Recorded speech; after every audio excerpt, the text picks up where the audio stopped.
ജീവിതത്തിൽ പ്രയാസങ്ങൾ വരുമ്പോൾ ഞാൻ നേരത്തെ പറഞ്ഞതുപോലെ തന്നെ സത്യവിശ്വാസികളുടെ മാർഗം നമ്മൾ പിൻപറ്റുക.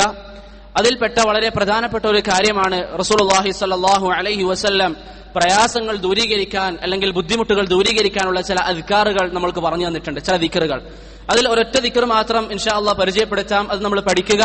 നമ്മുടെ ജീവിതത്തിൽ എന്തെങ്കിലും പ്രയാസങ്ങൾ വരുമ്പോൾ നമ്മൾ അത് ചൊല്ലുക. അതല്ലാതെ കേവലം ഇതൊക്കെ കേട്ടൊഴിവാക്കാനുള്ളതല്ല, മറിച്ച് നമ്മുടെ ജീവിതത്തിൽ എന്തെങ്കിലും ബുദ്ധിമുട്ടുകൾ കടന്നു വരുമ്പോൾ, കുടുംബത്തിലാവട്ടെ സമ്പത്തിലാവട്ടെ ഏത് രീതിയിലാവട്ടെ നമ്മൾക്ക് പ്രയാസങ്ങൾ കടന്നു വരുമ്പോൾ ഈ ദിക്ർ നമ്മുടെ ജീവിതത്തിൽ പറയുക.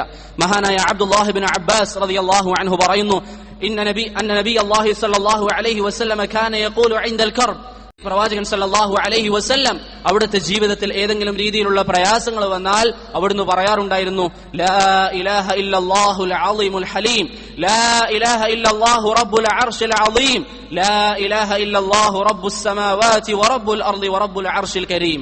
ഇമാം ബുഖാരിയും ഇമാം മുസ്ലിമും ഉദ്ധരിക്കുന്ന ഹദീസാണ്.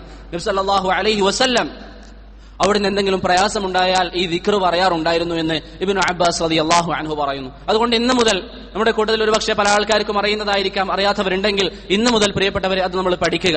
ഈ ഒരു ദിക്ർ നിങ്ങൾക്ക് അറിയാത്തവരാണെങ്കിൽ അറിയുന്ന ഏതെങ്കിലും വിദ്യാർത്ഥികളോടോ മറ്റോ ഈ ദിക്ർ ചോദിച്ചതിന് ശേഷം അത് എഴുതി പഠിക്കാൻ വേണ്ടി തയ്യാറാവുക. ഒന്നുകൂടി ഞാൻ വായിക്കാം. ലാ ഇലാഹ ഇല്ലല്ലാഹുൽ അളീമുൽ ഹലീം, ലാ ഇലാഹ ഇല്ലല്ലാഹു റബ്ബുൽ അർശിൽ അളീം, ലാ ഇലാഹ ഇല്ലല്ലാഹു റബ്ബുസ് സമാവാതി വറബ്ബുൽ അർളി വറബ്ബുൽ അർശിൽ കരീം എന്ന് മഹാനായ റസൂലുള്ളാഹി സ്വല്ലല്ലാഹു അലൈഹി വസല്ലം പറയാറുണ്ടായിരുന്നു. ഈ ഒരു മാർഗം നമ്മുടെ ജീവിതത്തിൽ നമ്മൾ ഉണ്ടാക്കിയെടുക്കുക.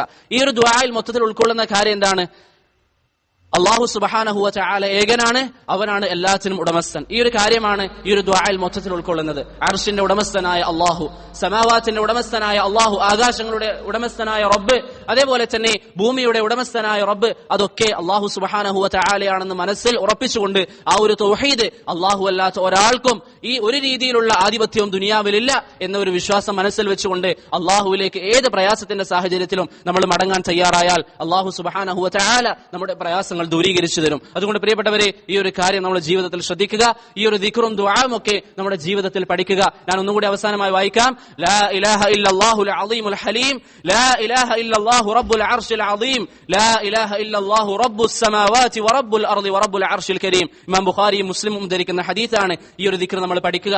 ഏത് പ്രയാസം വന്നാലും, ഏത് തരത്തിലുള്ള പ്രയാസം വന്നാലും ഈ ഒരു ദിക്ർ നമ്മുടെ ജീവിതത്തിൽ പറയാൻ വേണ്ടി പരിശ്രമിക്കുക. ഇന്ന് പല ആൾക്കാർക്കും അറിയുന്നത് വെറും ഇന്നാ ലില്ലാഹി വ ഇന്നാ ഇലൈഹി റാജിഊൻ എന്നത് മാത്രമാണ്. അതിനു പുറമെ വേറെയും ചില ഹദീസുകളിൽ നബി സല്ലല്ലാഹു അലൈഹി വസല്ലം നമ്മൾ ഈ പറഞ്ഞതുപോലുള്ള ദിക്റുകൾ പഠിപ്പിച്ചു തന്നിട്ടുണ്ട്. അതൊക്കെ നമ്മുടെ ജീവിതത്തിൽ പാലിക്കുക.